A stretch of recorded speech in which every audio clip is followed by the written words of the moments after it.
wanted to include just this short piece of footage driving across the top of Mount Teide, as you can see there in the distance.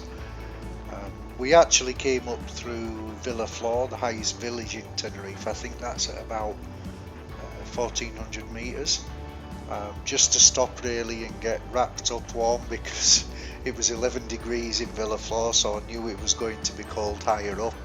This video footage is at about 2000 meters, and a little bit further on into the video we get up to, I think, 2400 meters when we pass the observatory, but more about that in a moment.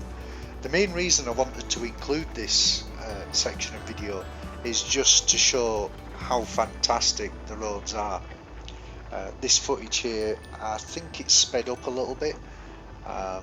I think the speed limit there is 70, but even at 70 it's fantastic. You can just cruise along, taking the views, and it's pretty spectacular.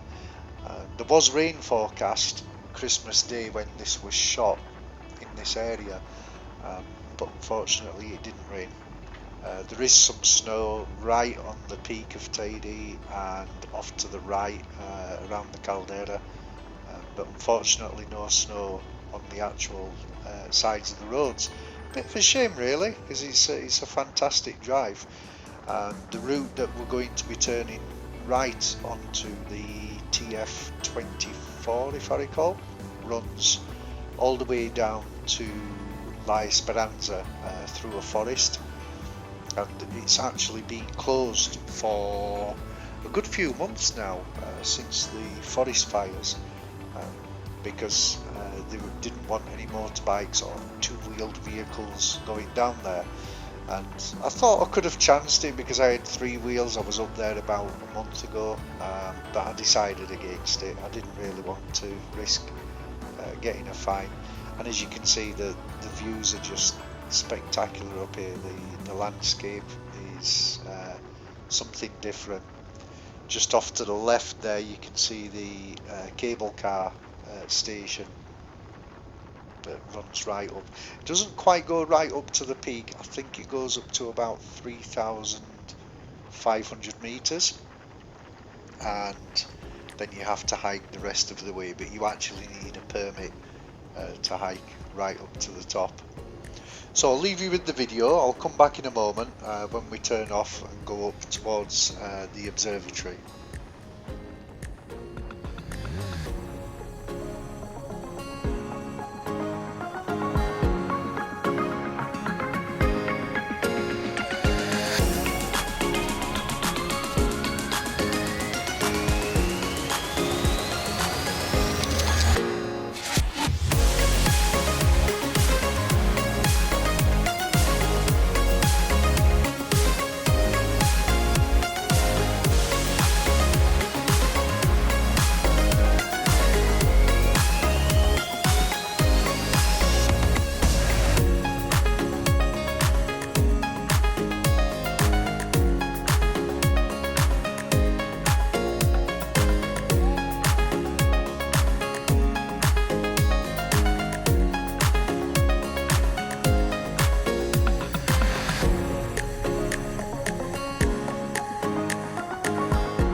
The observatory that we're coming up to here is the Teide or Tenerife Observatory.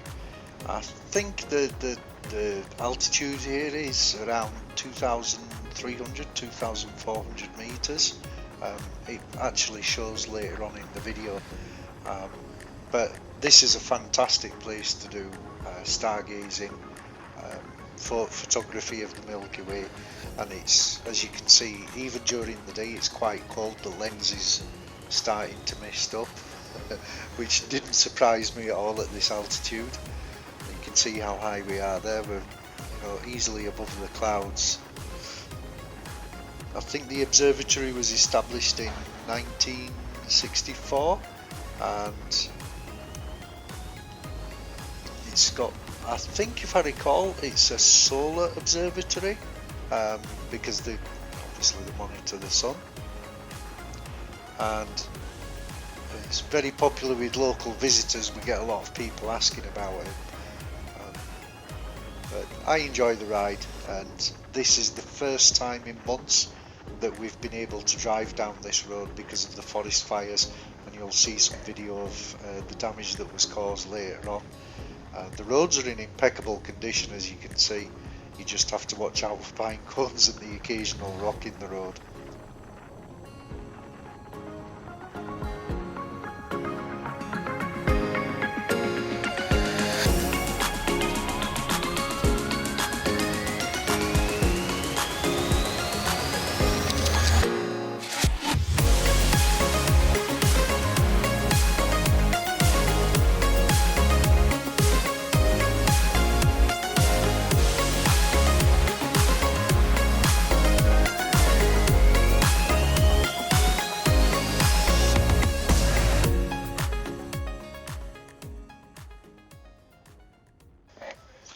So this is the main section of the TF24 that was actually closed for at least 6 months, I think, which was a bit irritating because if you know Tenerife, there's only two real, maybe three ways of getting from the south to the north.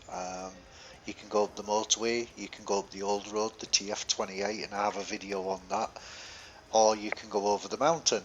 And unfortunately both routes over the mountain were closed, so unfortunately we couldn't go up. So this has been my first opportunity to get up there and see it, and it was cold, but it was worth it. At this point in the ride, I think it was about 8, maybe 9 degrees. It was starting to warm up, so it was a little bit better.